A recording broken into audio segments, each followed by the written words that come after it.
Всем добрейшего времени суток, дорогие друзья! Приветствую вас в моей скромной таверне любителей компьютерного железа. Сегодня мы будем собирать бюджетного монстра за 70 тысяч рублей. Но бюджетный он будет не полностью, ибо в него мы засунем топовую видеокарту. И именно она в связке с относительно недорогим железом позволит нам выжать максимальный FPS за свои деньги. И я решил назвать эту сборочку «Зеленый беспредел», так как сегодня именно карта от зеленых будет ключевым звеном нашего игрового компа. Ну а перед тем, как мы перейдем к сборке нашего ПК за 70к, не забудьте подписаться на мой канал и нажать на колокольчик.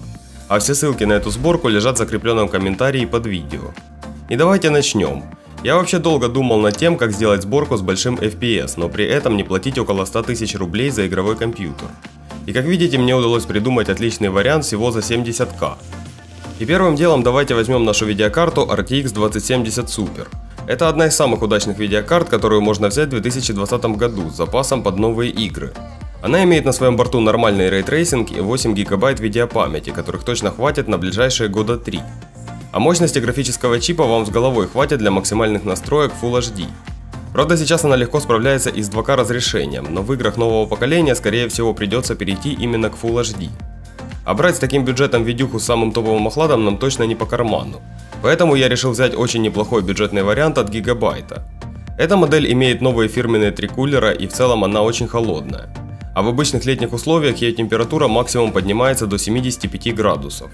Ну а зимой, соответственно, она будет еще холоднее. Так что такой вариант можно смело брать и не переплачивать за более дорогой охлад.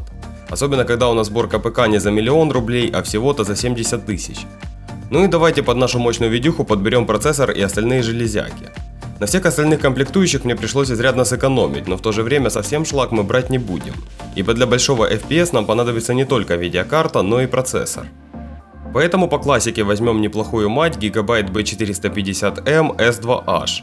Она как раз имеет на борту 2 слота под АЗУ и спокойно позволит нам завести плашки на 3200 МГц.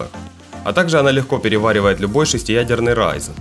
А с качественным охлаждением внутри корпуса можно будет задуматься и о небольшом разгоне. Поэтому, на мой взгляд, это идеальный вариант, который за свою скромную цену даст нам играть на большом FPS. И в то же время не выйдет нам в стоимость половины сборки. Ну и для такой бюджетной тушки я выбрал самый народный процессор Ryzen 5 2600, так как на Zen 2 нам бюджета точно не хватает. А этот прос как раз и есть тем самым минимальным решением под такую видеокарту. Да и плюс ко всему, с таким камнем и такой видяхой мы получим отличный FPS прямо здесь и сейчас. А в будущем мы уже будем знать, что будет с поддержкой Zen 3 на чипсете B450. И тогда вы спокойно сможете заменить этот проц на какой-нибудь 4600 Ryzen, или в случае отсутствия поддержки на 3600. Так что вариантов апгрейда у вас будет очень много. И как видите, даже сборку на такой бюджетной материнской плате можно будет неплохо так заапгрейдить. Ну и на АЗУ нам тоже придется немного сэкономить, поэтому я взял самые доступные планки Patriot Viper. За свой скромный бюджет у нас будут заветные 3200 МГц, которые дадут подышать нашему процу в полную силу. А также очень часто эти модули неплохо так гонятся. Но каких-то рекордных разгонов ждать от самых доступных плашек не стоит. Но попытаться погнать оперативу можно всегда.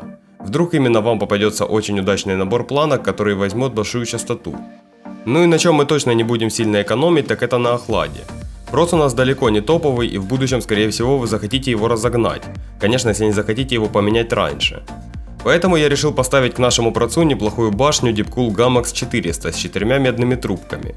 За свой скромный бюджет она может отвести до 150 Вт тепла с нашего процессора. А это означает, что вы легко сможете разогнать процессор и не спалить при этом компьютер. Брать более дорогую башню смысла нету, так как мы собираем именно экономную тушку под нашу видюху. И даже если вы поставите топовый охлад, то весь ваш разгон все равно упрется в материнскую плату. Поэтому самым лучшим вариантом будет именно эта башня. А запитать всю нашу сборку придется чем-то отличным от Aerocool.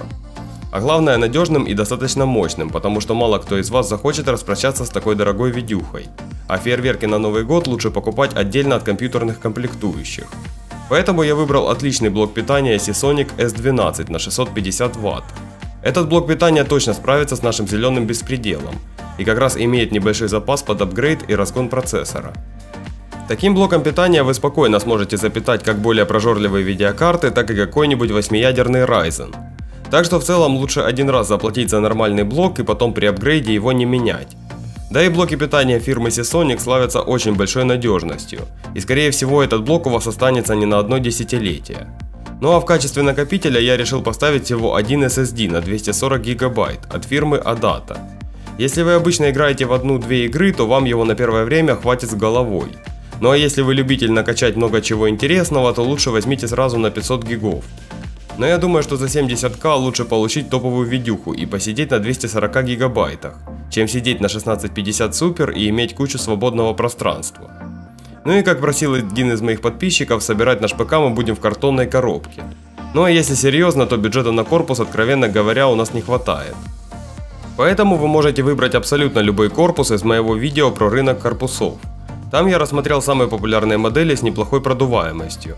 Так что любой из тех корпусов подойдет для такой горячей видюхи. Главное помните, что если вы собираетесь разгонять процессор, то у вас обязательно должно стоять минимум 3 кулера спереди и 1 сзади. А на такой бюджетной материнке желательно поставить еще и сверху хотя бы 1. Так как процессор при разгоне начинает потреблять больше электроэнергии, и ее надо будет каким-то образом выгонять из корпуса.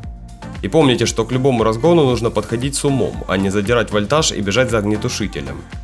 А разгонять оперативную память в целом можно и без особых знаний, главное просто не задирать вольтаж и очень долго и нудно подбирать тайминги и пытаться поднять частоту. Как правило, в интернете можно найти много уже готовых таймингов для различных планок. Но каждый набор планок уникален, и найти готовый результат, который 100% у вас заработает, можно только подбором и проверкой. Но вообще это настолько нудный процесс, что заниматься им стоит только от безделья. И для качественного разгона нужно минимум потратить пару дней. Ну и давайте теперь глянем, сколько такая сборка дает нам FPS в играх. Наша зеленая RTX 2070 Super спокойно справляется как с Full HD, так и с Quad HD. Поэтому все тесты сегодня будут именно в разрешении 2560 на 1440. И в пятой батле при максимальных настройках графики и включенной трассировке лучей мы получаем 75 кадров в среднем, с небольшими просадками до 60. По-моему, это очень достойный результат для игры на полных ультрах. А в игрушке Control счетчик кадров держится стабильно выше сотни с очень редкими просадками. И это на секундочку с включенными лучами.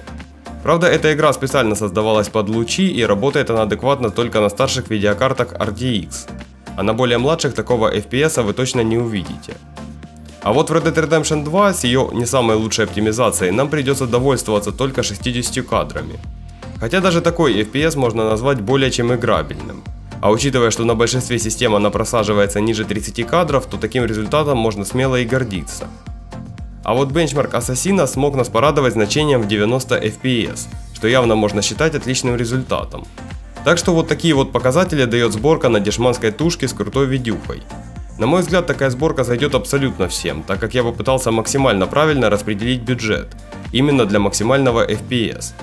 А если у вас есть какие-то вопросы или трудности в сборке ПК, то вы всегда можете задать мне вопрос в комментариях или в сообщениях моей группы в ВК. Спасибо всем, кто ставит лайки и подписывается на мой канал. До скорых встреч, друзья!